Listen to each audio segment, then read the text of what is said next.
What's up, guys? I'm coming back to you with another crisp review, and today we're going to be looking at, of course, the Form A and B, or Monster A, Monster B Bandai vinyls for Shin Godzilla, which are the second and third forms of Godzilla himself in the movie.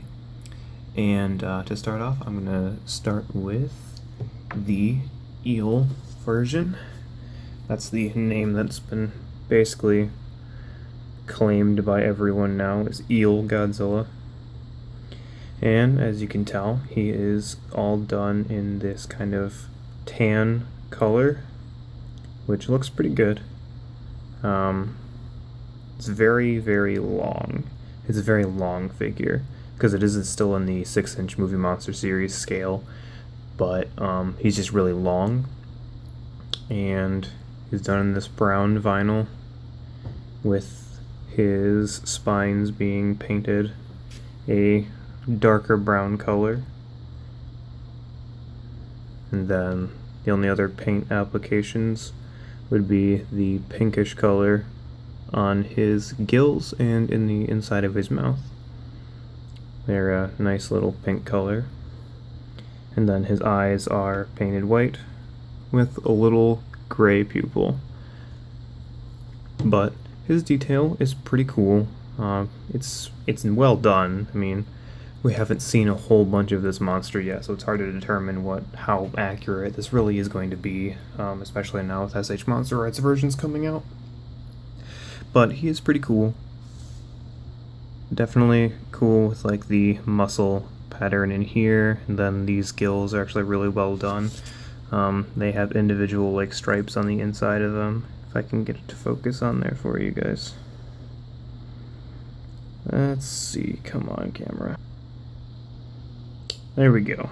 Okay, so you can kind of see them in there. There's like little tiny slits carved into each one of the gills. And then you got his little collarbone and his arms that are tucked in and molded in, folded up like that. Then his head with his little eye, and then the inside of his mouth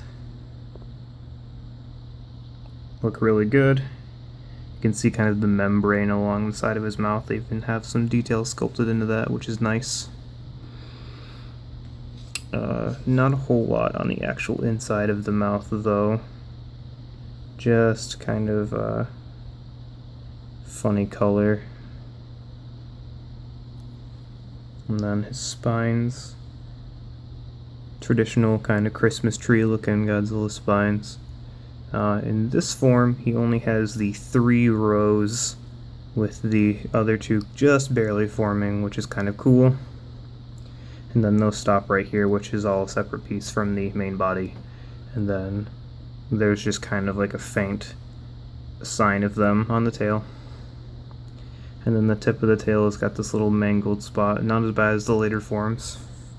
And I like this really long like vein that's running all the way down, which is really cool detail. Not a whole lot on the bottom near the back. The legs look really good though. You got like this bone sticking out up here, pulling on the skin. And then his feet, which only have the 3 toes instead of the multiple toes that we get later on. And those are just flat on the bottom. And then that's where the trademark stuff is right there on his tail. So this form's definitely really cool. Good figure right there. And then next we have the next form, which has kind of been dubbed the Turkey Godzilla by most of the community at this point. I'm not 100% sure if that's like the official name, but that's what everyone's calling it, so I'm assuming it might have got announced as official or not. I don't know. Who knows? Tell me in the comments if you know for sure. But this one is in this kind of red color with more red highlights on him, with them being in his gills like the other one, and then kind of on his body like the final form has. And then it's all the same red. Even on his spines, it's all the same red. So he's just the 2 colors. And then he's got the same kind of eye going on. And then his body sculpt is obviously more upright. Still super long for a figure. Not as long as the other one because he's more upright, but still pretty long. And the spines are almost identical. There's not a huge change in them. Mine actually came damaged and I didn't even know until probably a few days ago when I was looking at it. This spine right up here is actually missing this corner piece, which is kind of funny. It must have got stuck in when they pulled the cast out, but it doesn't bother me. He's not a pretty Godzilla anyways. But the overall sculpt of this figure too is really nice. Got typically the same kind of indentations. It's almost like the exact same body mold with just a different head, but it's all one piece, so that's not necessarily the case. Collarbones sticking out nicely. The arms are still tucked in under there. And then his head, his mouth is a little more closed, and a little bit of the membrane is gone on this side. You get a little bit more detail on the top of his head. It's just kind of all just coming together more since this is a later version. And then his legs are nice as well. You got kind of more of these veiny structures going on with that long vein that runs down here again. And then it has the mangled tip that we've come to know with Shin Godzilla. Looks pretty cool. Looks a lot very similar to the final version as well. But other than that, there's not much else going on. So for the two figures articulation, it's literally just this one's legs go around and it kind of twists right here, so you can give him a broken leg, is basically my thought process. And then this one just has legs that go around like this. And that's the massive amount of startling articulation provided by Bandai. For sizing, here they are standing next to the new Movie Monster Series Mechagodzilla, mine being the Ava one, and then of course the Movie Monster Series Shin Godzilla, where you can see that they are significantly shorter. This one's got to be standing only about 3 inches tall, where this one's like 4.5, and then obviously this one's just barely over 6 inches. It's a little bit taller of a 6-inch scale one. But these look pretty cool standing next to each other. Obviously, if you just stood these three next to each other, plus like the theater exclusive and the Monster King series one, you just have like kind of a complete little set. But these look pretty cool next to each other. Here they are next to some NECA figures with the NES Godzilla and then the new Ultimate Gypsy Danger. These look pretty cool next to each other. Obviously nothing is in scale, but just to give you an idea of how big these guys actually are and then kind of how long these things are. They're just super long. And then finally, in case you're wondering for any reason, here they are next to the Monster King series Mechagodzilla that came out around the same time as them. You can kind of use this as a perspective to see how big they are next to the Monster King Shin Godzilla, considering I don't have mine in yet, because it's backed up on pre-order.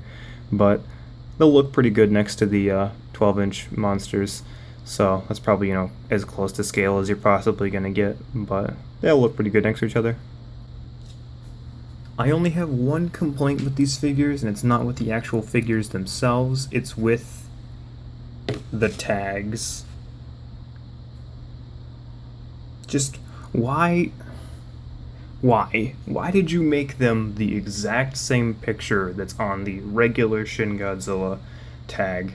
Just why couldn't you put a picture of the form on the front of the tag? Look, okay, they're spoiler related, but if someone's buying the toy anyways, they're gonna know what it looks like. So you might as well just put a picture of the monster on the front of the card, which everyone was expecting from a Movie Monster series, because, you know, it's what they do. The only thing that you can distinguish them apart is on the inside of the tags. There is the eel and the turkey. And that's really the only difference between these tags and then the Movie Monster series for Shin Godzilla, because everything on the back is also the same. It's like, okay, why Why couldn't you just put something on the front to be able to distinguish these? Because when I put these in my card holder for all my tags, I'm not going to be able to tell which card's which unless I literally open them up, and that pisses me off. I don't know, I guess I'm just weird, but that really annoys me. In conclusion, I really do like these two figures. They do a good job of what I need them to do, just be a representation of the two forms, other forms of Godzilla from the new movie. The detail is good enough. It's not fantastic, it's not wonderful, but it's to the point where I know what they are. Anyone else is going to look at them and is going to be able to go, oh yeah, I guess that kind of looks like Godzilla. So that is enough for me. The articulation is super limited, but I'm not surprised. I mean, they could throw tail rotation in there, but why the fuck would they do that? That's kind of useless. But, and then of course my only complaint being the tags being utterly pathetic of an attempt, literally only having the outlines of them on the inside, let alone you just fucking put the outlines on the front, Jesus Christ. But other than that, I love the two toys themselves. Sorry for getting all pissed off about the tags, but, you know, I just feel strongly about it. But other than that, these two figures definitely do justice for what they're supposed to. And hopefully you guys enjoyed this review, and I'll catch you on the next one.